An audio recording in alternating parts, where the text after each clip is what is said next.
I'm gonna teach you how to turn their pressure into your perfect counter.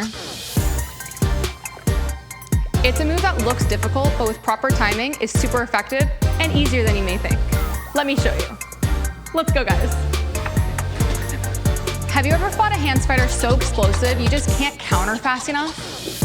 This hands counter solves this. It doesn't matter how fast they set up their hands, what matters is timing.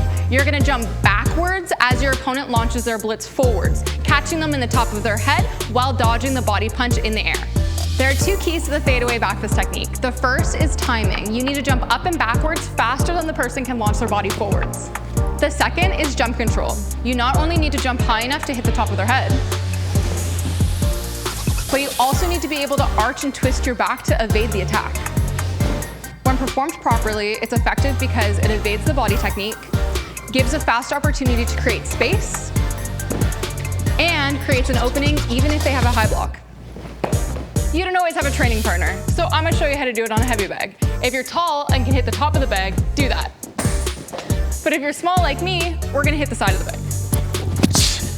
Start as close as you can to the heavy bag, even overlapping with it. That way you could jump up and away from the target. Once you get that spacing, add the back fist.